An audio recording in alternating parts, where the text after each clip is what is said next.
আসসালামু আলাইকুম। আমরা এখানে দেখতেছি চট্টগ্রাম প্রেস ক্লাবের সামনে এখানে গণস্বাক্ষর কর্মসূচি চলতেছে। একটু ইয়াটা দেখাবেন। হ্যাঁ। তো এখন হচ্ছে যে আমরা যিনি উদ্যোক্তা ওনার কাছে জানতে চাইবো যে কিভাবে হচ্ছে আলহাজ শামসুল হক ফাউন্ডেশন কিভাবে হচ্ছে এর মাধ্যমে আমরা হচ্ছে গণহত্যার যে ইসরায়েল বর্বর গণহত্যা চালাচ্ছে এর থেকে মুক্তি পাইতে পারি।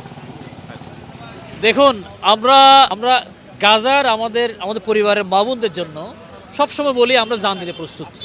ইসরায়েলদেরকে পেলে আমরা ওদেরকে হত্যা করে নিজের শহীদ হতে প্রস্তুত।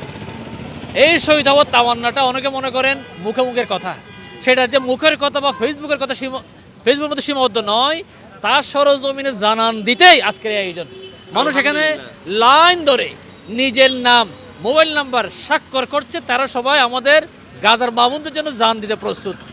জনগণকে দেখিয়ে দিচ্ছে চট্টগ্রাম প্রেস ক্লাবের সামনে ওপেন রাস্তার মধ্যে আমরা স্বাক্ষর করছি। কোনো গোপন স্বাক্ষর নয়, কোনো জোর জবরদস্তি স্বাক্ষর নয়, জেনে শুনে স্বতঃস্ফূর্তভাবে কারো কারো প্ররোচিত না হয়ে নিজের জীবনটা সবচেয়ে মূল্যবান সম্পদটা বিলিয়ে দিতে আমরা প্রস্তুত।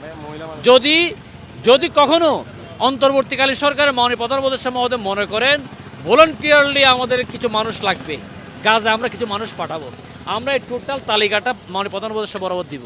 যে দেখুন, এইরকম এটা খালি ক্ষুদ্র একটা অংশের আয়োজন, এই ধরনের শত শত আয়োজন আজকে বাংলাদেশের বিভিন্ন প্রান্তরে হচ্ছে, যেখানে পুরুষের সাথে সাথে মা বোনেরা পর্যন্ত ছোটো ছোটো বাচ্চা কুলে নিয়ে চলে আসছে সাইন করার জন্য। ওনারাও জান দিতে প্রস্তুত। আল্লাহ তাআলা আমাদের সবাইকে কবুল করুক। Thank you. আসসালামু আলাইকুম।